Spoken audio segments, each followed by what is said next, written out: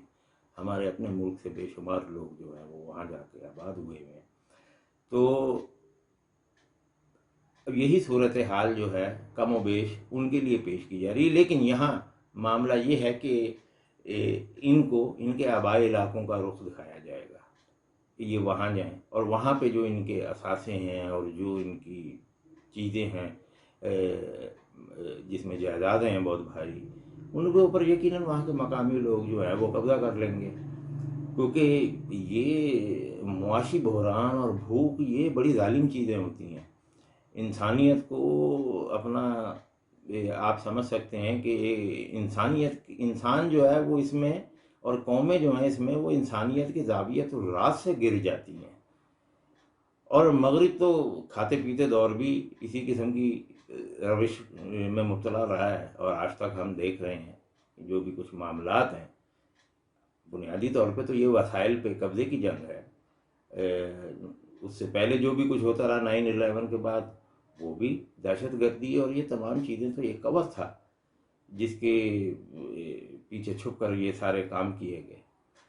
تو ناظرین محترم، اب جو صورتحال ہے وہ کچھ اس طرح کی ہے کہ عالمی سطح پہ تبدیل شدہ طرز زندگی کو اس طرح دکھایا جائے گا، اور دکھایا جا رہا ہے اب بھی، کہ کاروباری، تعلیمی اور عالمی سیاحت کے معاملات مکمل طور پر تبدیل ہو جائیں گے۔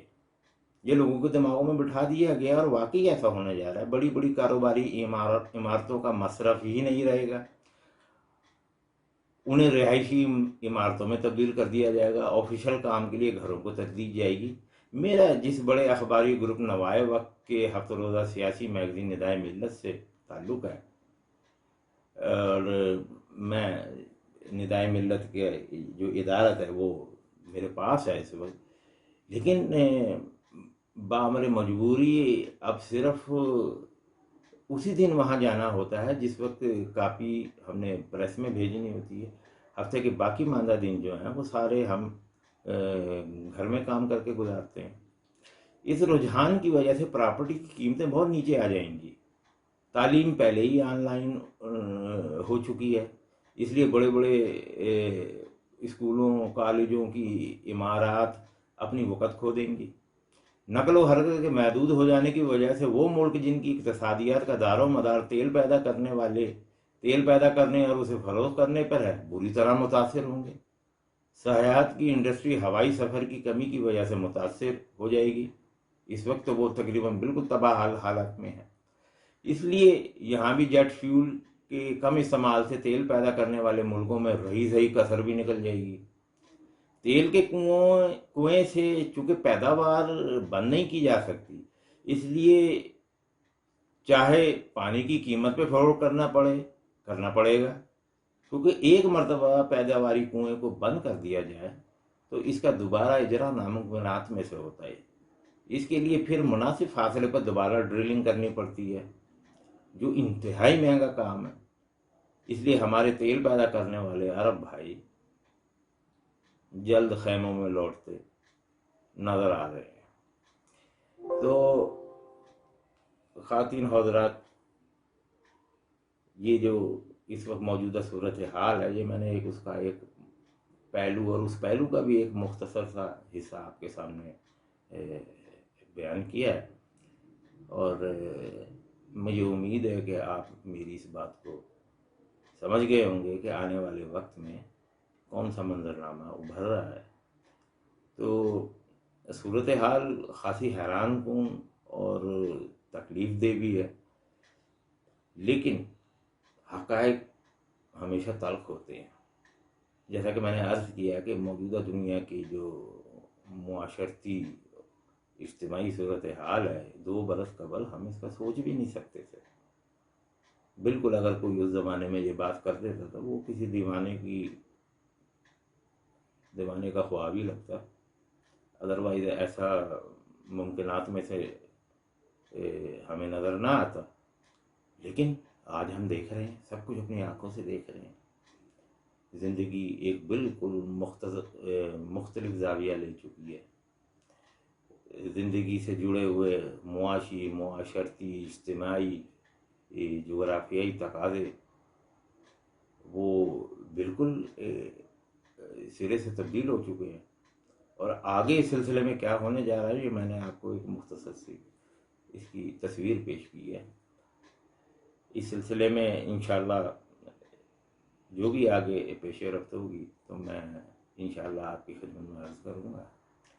اور ایک مرتبہ پھر میں اپنے دوست انوار حسین ہاشمی صاحب کو مبارکباد پیش کرتا ہوں کہ انہوں نے ایک بڑا مردم خیز قسم کا پلیٹ فارم جو ہے وہ میڈیا کوریڈور کے نام سے پاکستان کے نوجوان صحافیوں، محققین اور دیگر صحافت کے دیگر شعبوں سے تعلق رکھنے والے دوستوں کے لیے انہوں نے اس کی ابتدا کر دی ہے. اور میری رب تعالیٰ سے دعا ہے کہ اللہ تعالیٰ ان کی اس پرخلوص اس کوشش میں برکتیں ڈالے اور ہمیں بھی ان سے استفادہ کرنے کی توفیق عطا فرمائے. انشاءاللہ گائے بگائے اس پلیٹ فارم سے بھی آپ سے ملاقات ہوتی رہے گی. والسلام علیکم ورحمۃ اللہ وبرکاتہ.